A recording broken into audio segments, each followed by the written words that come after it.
là-dedans. Mais comme là, moi, je me rappelle, là, comme média, à un moment donné, il y avait eu une série d'articles, ça date de plusieurs années, là, mais les initiations qui se faisaient, puis là, c'était dans les journaux, puis là, il y avait des militaires qui se bagarraient, puis, fait que ça, c'est sûr que ça a fait mauvaise presse, mais il faut quand même dire que dans le civil, ça en passe tout autant, là.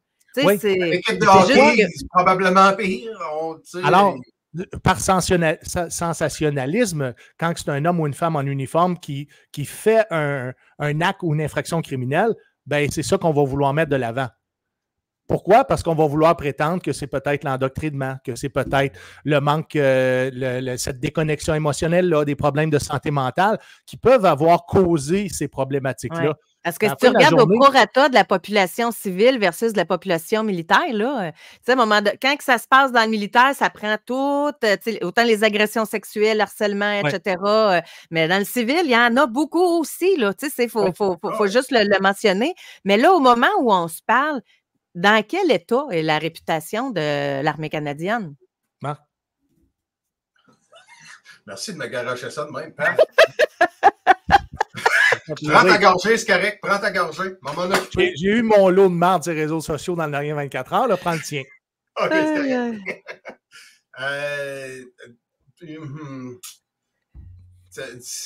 Ça dépend du monde, ça dépend de où ce que t'es, encore une fois. Comme moi, je suis c'est moins donc de où est-ce qu'on était. Puis c'est important parce que quand on est en guerre, puis on est impliqué dans une guerre, prenez la dernière, l'Afghanistan, on était impliqué là, l'opinion publique était beaucoup plus favorable. Pourquoi? Parce que les hommes et les femmes qui servaient, les familles autour de ça, il y avait une sensibilité pour cette implication-là. Pourquoi cette sensibilité-là disparaît quand on n'est plus en opération?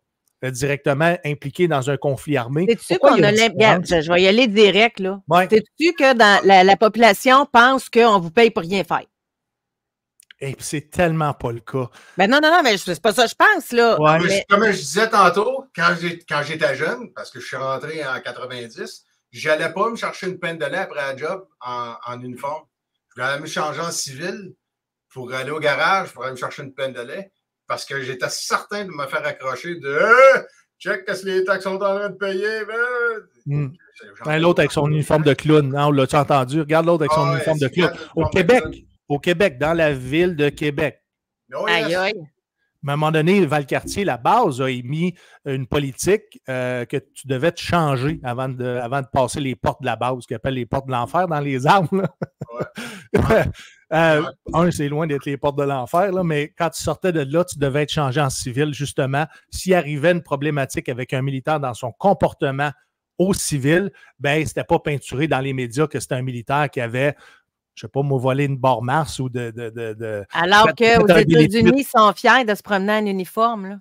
Ben oui. J'ai servi aux États, puis je me suis fait demander de passer à travers la ligne parce que j'étais en uniforme canadienne. Je me suis fait payer des cafés. T'as pas la ligne ici, toi là, bonbon. Va-t'en en avant. Merci pour ton service. Je me suis fait payer des cafés. José, je suis sur scène, salle Albert Rousseau, et j'annonce que j'ai fait 20 ans dans l'armée, qu'aujourd'hui, je suis un stand-up comedian, puis là, je fais ma première blague. Une personne applaudit. C'est ça, la reconnaissance du service. C'est un exemple parmi tant d'autres, j'en témoigne. Ouais. Et si je performe à Absolute Comedy, Yock Yock, ici à Ottawa, ben tout de suite, ça va m'applaudir, puis ça va applaudir chaleureusement, puis je vais sentir ce support-là.